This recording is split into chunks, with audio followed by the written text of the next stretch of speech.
My name is Rebecca, and this is the story of how my father raised his hand against me at my own engagement party because I refused to hand over my $100,000 wedding fund to my golden child brother. The sound of his palm connecting with my face echoed through the decorated ballroom, while 100 guests watched in horror. My fiance's mother dropped her champagne glass. The crystal shattered on the marble floor, just like everything I thought I knew about family, love, and loyalty. Have you ever realized in a single moment that your entire childhood was a lie? Let me back up. I need you to understand how I got here. Standing in a designer gown with a red handprint blooming across my cheek while my future in laws stared at my father like he was a monster. Because the truth is, he had always been one. I just hadn't wanted to see it. I grew up in what looked like the perfect family. My father, Richard Aldridge, was a successful commercial real estate developer. My mother, Patricia, was a former model who threw charity galas and smiled for cameras. We lived in a gated community in Connecticut, the kind of place where everyone's lawn was perfect and everyone's secrets were buried deep. And then there was my brother, Marcus, 3 years younger than me, and from the moment he was born, he became the sun around which our entire family orbited. I was 12 when I first noticed the difference in how our parents treated us. Marcus got a new gaming system for his birthday. I got a card with $20 in it. When I asked why, my mother said, "You're older, Rebecca. You should be more mature about these things." That became the pattern. Marcus got, I earned. Marcus failed, I succeeded. And somehow, my success was never quite enough, while his failures were always forgiven. He crashed 3 cars before he turned 21. My parents bought him a fourth. I graduated summa cum laude from Yale. My father skipped the ceremony for Marcus's football game. Marcus didn't even start that game. I became a corporate attorney at 26, working 80-hour weeks at one of Manhattan's most prestigious firms. I paid off my student loans in 3 years through pure determination and living in a studio apartment the size of most people's closets. I saved aggressively, invested wisely, and by the time I was 30, I had built my own nest egg of nearly $200,000. That's when I met David Chen. He was a surgeon at Mount Sinai, brilliant and kind, with this quiet confidence that made me feel safe for the first time in years. We dated for 18 months before he proposed, and when he did, it was perfect. He took me to the Brooklyn Botanic Garden during cherry blossom season, got down on one knee under a canopy of pink flowers, and asked me to spend forever with him. I called my parents immediately. My mother cried happy tears. My father said, "It's about time you settled down, Rebecca. Your career is fine, but a woman needs a family." I bit back my response. I had learned long ago that arguing with Richard Aldridge was like arguing with a brick wall. The wall always won, and you just ended up with a headache. The wedding planning began immediately. David's parents were generous, traditional people who offered to split costs down the middle. My parents agreed, and I offered to contribute $100,000 of my own money to make sure we could have the wedding I dreamed about. Not something ostentatious, but beautiful, elegant, a reflection of the life David and I were building together. The engagement party was scheduled for a Saturday evening in April, held at the Riverside Country Club where my parents were members. 200 guests, an orchestra, flowers imported from Ecuador.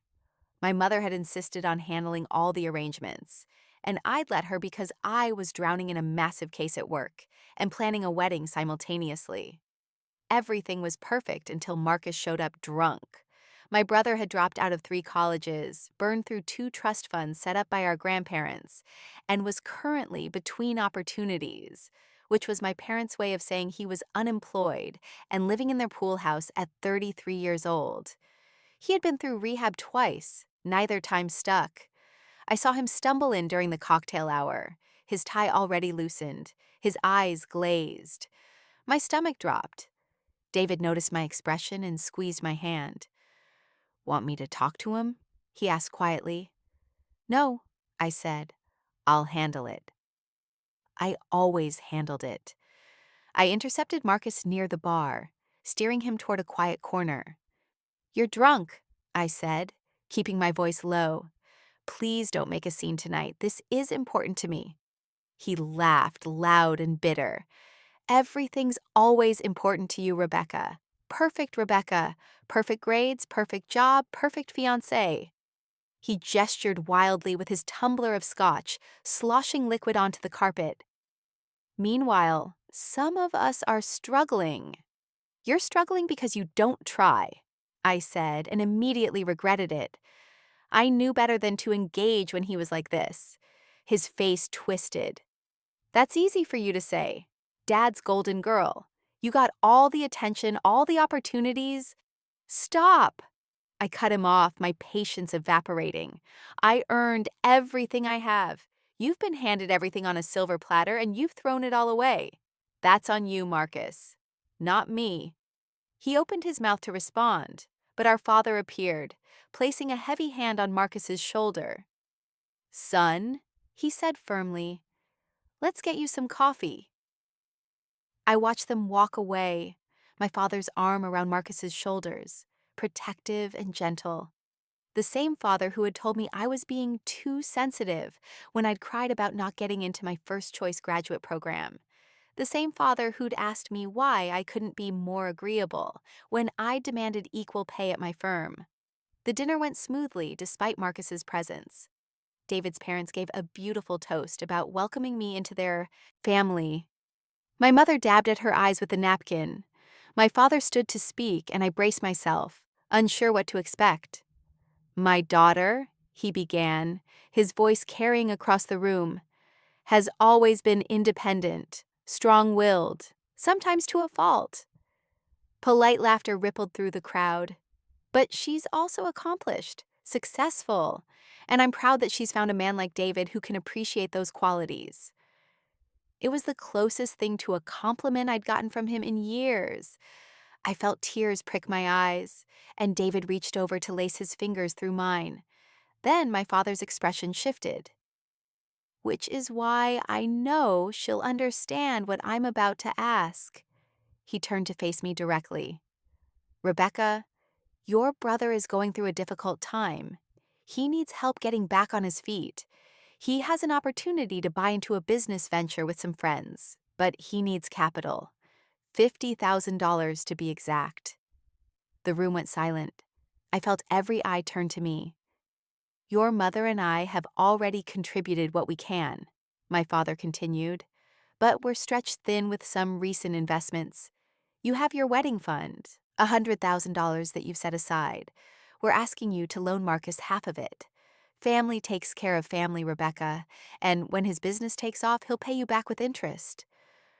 I couldn't breathe. The walls of the ballroom seemed to close in around me.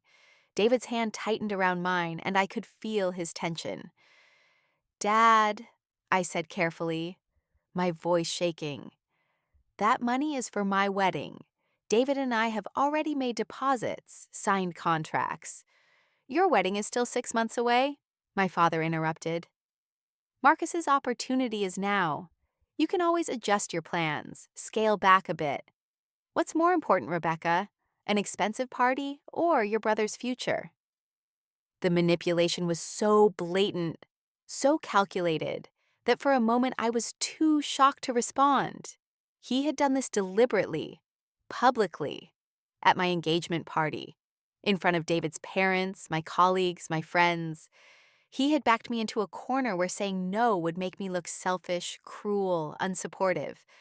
I looked at Marcus, standing beside my father with an expression I couldn't quite read. Was it shame? Triumph? Hope? I couldn't tell anymore. "No," I heard myself say. The word dropped into the silence like a stone into still water. My father's face darkened. "Rebecca?" "No," I repeated louder this time.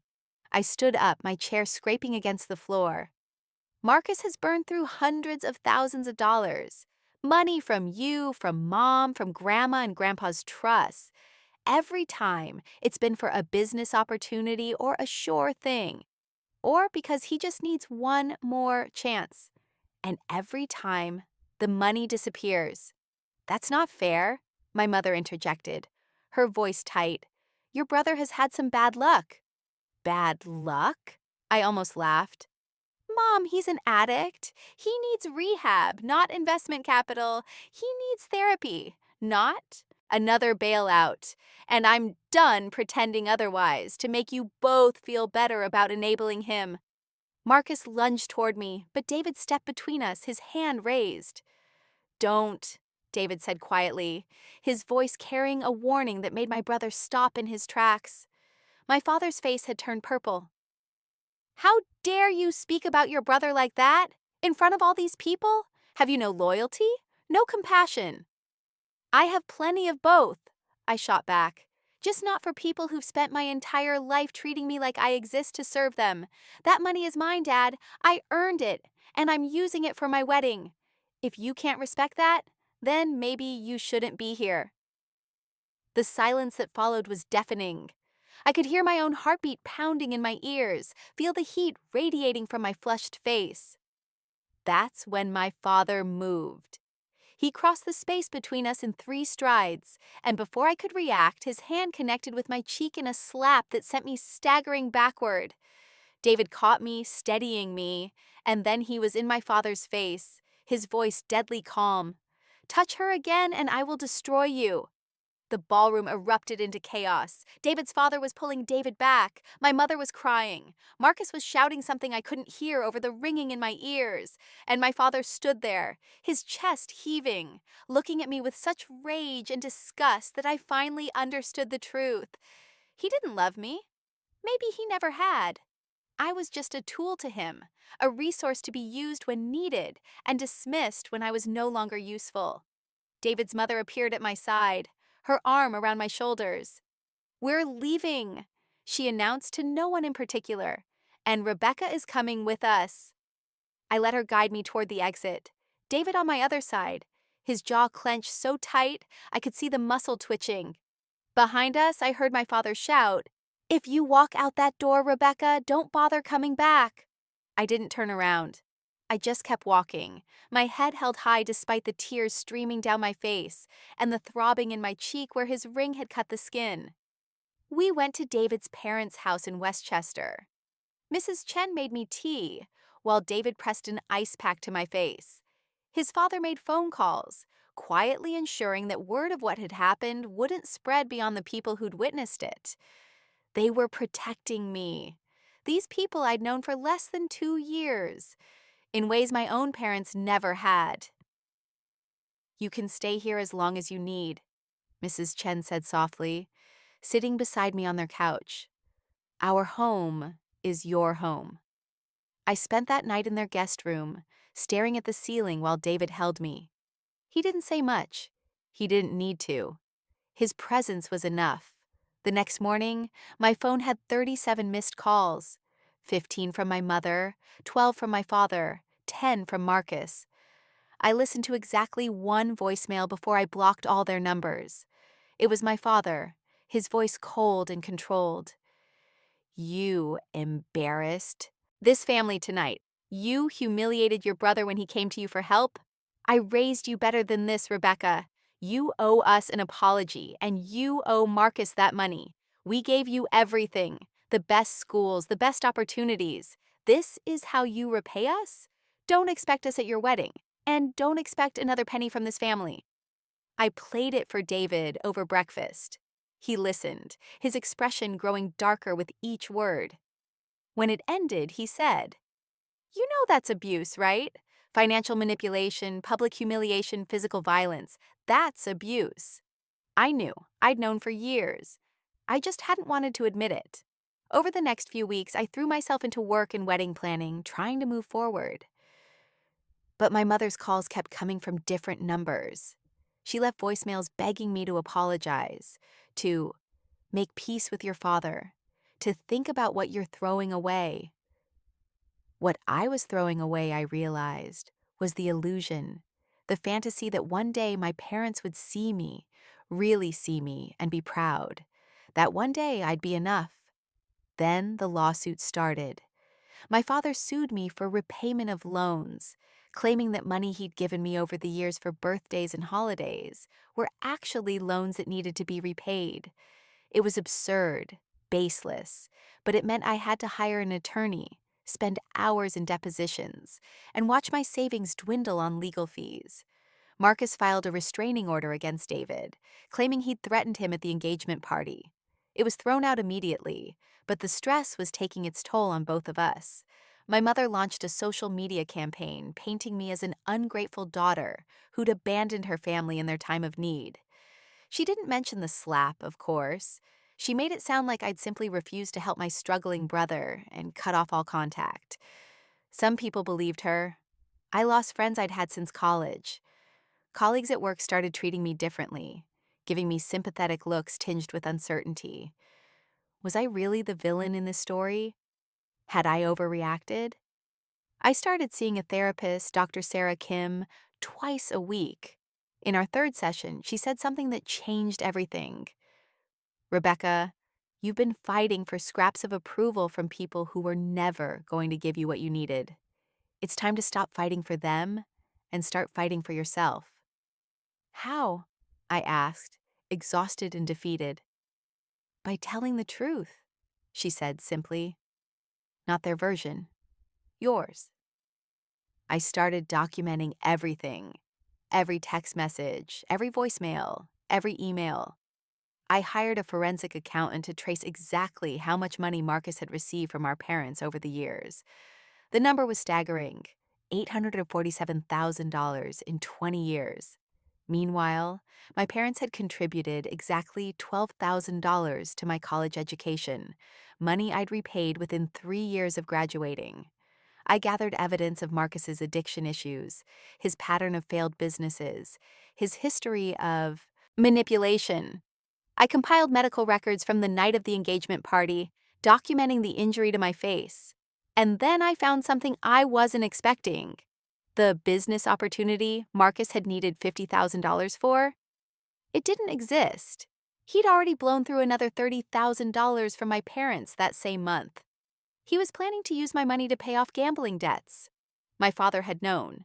There were emails between them, Marcus begging for help, my father agreeing to talk to Rebecca about getting the money. They'd orchestrated the entire engagement party confrontation together. I sat in my apartment, staring at those emails on my laptop screen, feeling something shift inside me. The grief I'd been carrying transformed into something sharper, cleaner, anger with purpose.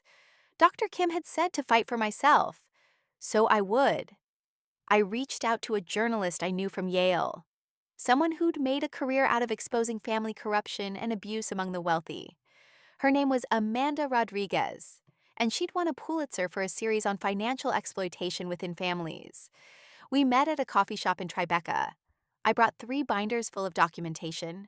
She looked through them for 20 minutes before she looked up at me and said, Rebecca, this is a hell of a story, but are you sure? Going public with this, it'll blow up your family permanently. My family blew up the moment my father hit me? I said. I'm just making sure people know the truth. The article ran 2 months later in a major national publication.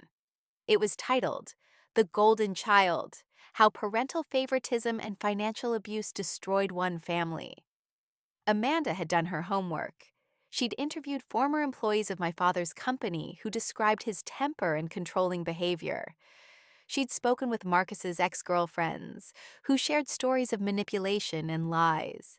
She'd obtained records showing the pattern of financial support to my brother versus me, the disparate treatment, the gaslighting, and she'd included the security footage from the country club. My father's attorney had fought to suppress it, but the club had provided it voluntarily after staff members came forward to corroborate what had happened. The video showed everything: Marcus's instability, my father's public manipulation, and then, crystal clear in high definition, him striking me. The article went viral. Within 48 hours, it had millions of views. The comment section was overwhelmingly supportive, filled with people sharing their own stories of narcissistic parents and golden child siblings. My father's business partners started distancing themselves. Several major deals fell through when investors decided they didn't want to be associated with someone who'd been exposed as abusive. His carefully cultivated image as a pillar of the community crumbled overnight. Marcus went to social media to defend himself and our parents, but his posts were rambling and incoherent, clearly written while intoxicated. He only made things worse. My mother called from yet another new number. I answered this time on speakerphone with David beside me. "How could you do this to us?" She sobbed. "Your father's company is suffering. Marcus is devastated. We're being humiliated." "You humiliated yourselves," I said calmly. "I just made sure the truth came out. Everything in that article is documented and verified. If you're embarrassed, it's because people now know who you really are." "We gave you everything," she screamed. "You gave Marcus everything," I corrected. "You gave me expectations and disappointments, and the message that I would never be enough. And when I finally set a boundary, Dad hit me in front of 200 people. That's on him, Mom, not me." "He's your father," she whispered. "Family doesn't do this to each other." "You're right," I said. "They don't. Goodbye, Mom." I hung up and blocked that number too. The legal actions my father had filed against me were dropped once the article came out. His attorney advised him that continuing would only draw more negative attention. Marcus's financial situation deteriorated rapidly without the constant influx of parental money, and he eventually entered court-mandated rehab after a DUI arrest. My mother filed for divorce 6 months later. In the settlement, she got the house and a substantial portion of my father's assets. I heard through mutual acquaintances that she'd moved to Florida and was telling people she had one child. David and I got married in October, exactly as we'd planned. The wedding was beautiful, elegant and intimate, with 150 guests who actually cared about us. David's parents walked me down the aisle. His mother dabbed at her eyes with a handkerchief, and his father squeezed my hand before placing it in David's. We'd used my full $100,000 wedding fund, plus contributions from David's family and some of our own money. Every detail was perfect. The flowers, the music, the food, the joy. It was everything I dreamed of, and it was mine.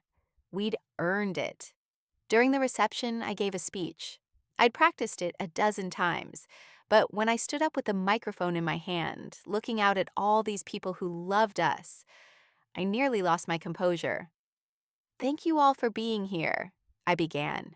"A year ago, I thought I knew what family meant. I thought it meant blood and obligation and sacrificing yourself to keep everyone else happy. I was wrong." I looked at David, his eyes shining with pride, at his parents smiling encouragingly, at my friends, my colleagues, the people who'd stood by me through everything.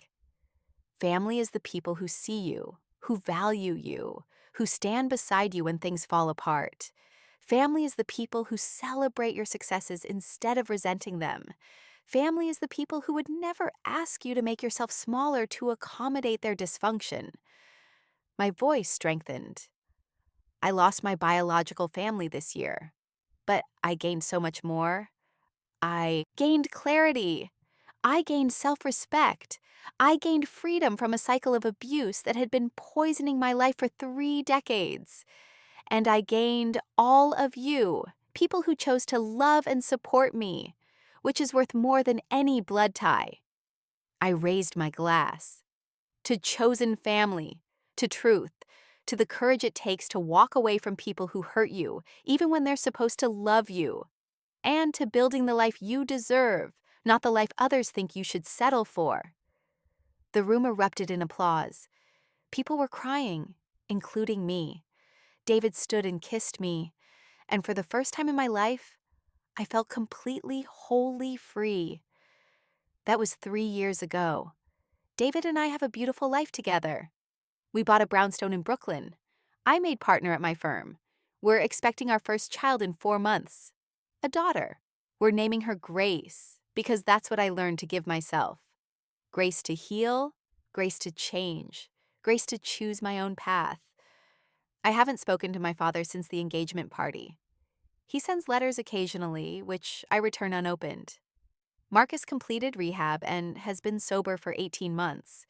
He sent me a long letter last year, apologizing for his role in everything. I appreciated it, but I'm not ready for a relationship with him. Maybe someday, maybe never. Either way, it's my choice. My mother and I text occasionally, brief, superficial exchanges about weather and holidays. It's not much, but it's something. She asked to meet the baby after she's born. I told her I'd think about it.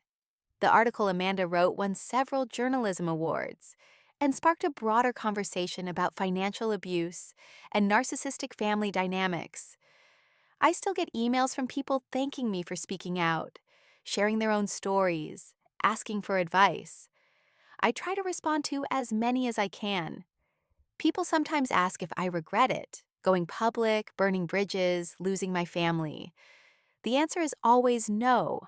I don't regret knowing the truth. I don't regret fighting for myself. I don't regret building a life where I'm valued and respected and loved.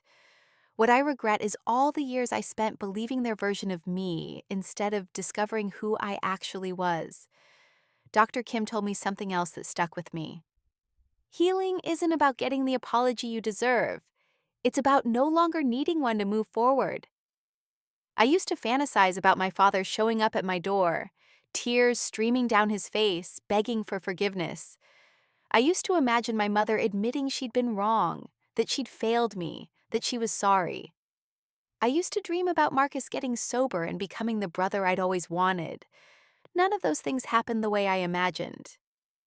And I'm okay with that now, because I don't need their validation anymore. I don't need their approval or their apology or their version of love. I have real love now. From my husband, from my in-laws, from the family I'm creating. I have a daughter on the way who will grow up knowing that she's valued for who she is, not what she can give or how well she can serve others' needs. I have friends who show up. I have a career I worked my ass off for. I have a therapist who taught me that setting boundaries isn't selfish. It's survival. I have myself, fully and completely. Maybe for the first time in my life. Last week I was cleaning out a closet and found a box of old photos. There was one from my college graduation, me in my cap and gown, standing alone in front of the Yale gates. I remembered that day so clearly. How I'd scanned the crowd for my parents' faces and felt my heart sink when I didn't see them. How I'd smiled for the camera anyway, pretending it didn't matter. I looked at that girl in the photo, so young and hopeful and still believing that if she just achieved enough, accomplished enough, became enough, they'd finally see her worth. I wanted to reach through time and tell her the truth. You're already enough. You always were. And the people who should have told you that failed you, but that failure is theirs, not yours. David found me sitting on the floor with that photo, tears streaming down my face. He sat beside me, pulled me into his arms, and just held me while I cried for that girl who'd worked so hard to earn love that should have been freely given. You know what I see when I look at that picture? He said softly. I see someone who was already strong enough to survive everything that came after. You were brave, even when you didn't know you needed to be. That's the thing about surviving abuse, about setting boundaries, about walking away from toxic people. You don't feel brave while you're doing it. You feel terrified and guilty and like you're making a terrible mistake. It's only later, when you're on the other side, that you realize how much courage it took. I put that photo in a frame and hung it in my home office, not as a reminder of pain, but as a testament to survival. That girl made it. She's thriving. She's building the life she deserves. And she's teaching her daughter a different truth, that love isn't something you earn through achievement or sacrifice, or making yourself small. Love is something you deserve simply because you exist. And anyone who can't give you that kind of love doesn't deserve space in your life, no matter what their title is. My father gave me one gift, even though he never intended to. He showed me exactly who he was. In that ballroom, in front of all those witnesses, he revealed the truth I'd been avoiding my whole life. And that truth, as devastating as it was to face, set me free. Sometimes I wonder if he has regrets, if he lies awake at night thinking about the daughter he lost, if he's figured out yet that you can't control someone's life and expect them to be grateful for it, if he understands that hitting your child in public wasn't just assault, it was the moment he lost any claim to my loyalty forever. But mostly, I don't think about him at all anymore. That's the real victory. Not revenge, not public vindication, not even his business suffering consequences. The victory is the peace I feel now, the quiet joy of living a life built on my own terms, surrounded by people who love me without conditions. The victory is looking in the mirror and recognizing the woman staring back at me. Strong, healed, free. The victory is knowing that my daughter will never have to fight for scraps of affection from people who should adore her unconditionally. She'll grow up secure in the knowledge that she's valued and cherished. She'll never doubt her worth. She'll never have to earn love that should be her birthright.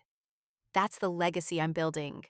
Not one of wealth or status or perfect appearances. A legacy of authenticity, of boundaries, of choosing healing over history.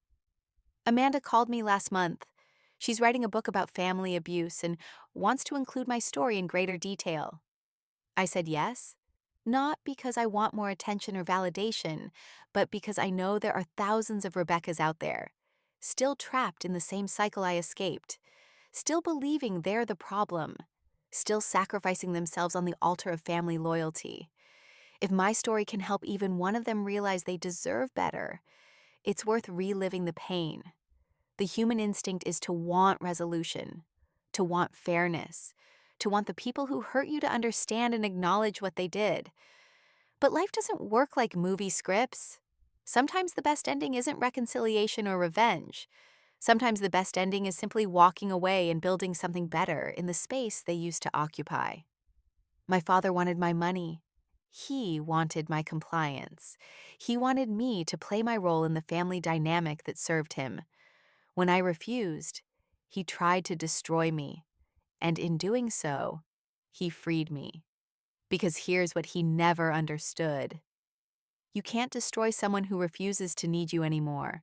I don't need his approval. I don't need his money. I don't need his presence at my milestones or his validation of my choices. I don't need anything from him except distance, which he's finally learned to give. And in that distance, I've built a life he can't touch, can't diminish, can't poison with his expectations and manipulations. That's not just survival, that's triumph. So, yes, my name is Rebecca. My father beat me at my engagement party for refusing to give my brother my wedding fund. He thought he was punishing me for disobedience. He thought he was teaching me a lesson about family loyalty. He thought he could break me into compliance. Instead, he taught me that sometimes the people who give you life aren't the ones who help you truly live. He taught me that blood ties can be chains if you let them. He taught me that the most radical act of self-love is refusing to participate in your own diminishment. He taught me that walking away from abuse isn't abandonment, it's survival. And he taught me that the opposite of being controlled isn't chaos, it's freedom. 3 years later, I'm free. My wedding was beautiful. My marriage is strong. My career is thriving. My daughter is on the way. My life is mine. And that slap that echoed through the ballroom, it was the sound of chains breaking. Sometimes the worst thing that happens to you becomes the catalyst for the best thing you ever did for yourself. Sometimes betrayal is just clarity wearing a disguise. Sometimes you have to lose a family to find yourself. I found myself, and she's magnificent. If there's one thing I want you to take from my story, it's this. You don't owe anyone access to your life just because they're related to you. Family is supposed to be your safety net, not your cage. And when the people who should protect you become the people you need protection from, leaving isn't giving up. It's waking up. Choose yourself. Set boundaries. Demand respect. Walk away from people who make you feel small, even if they gave you life, especially if they gave you life. Because sometimes, the most powerful thing you can do is refuse to be a victim in someone else's story and become the hero of your own. Retry Claude can make mistakes. Please double check responses.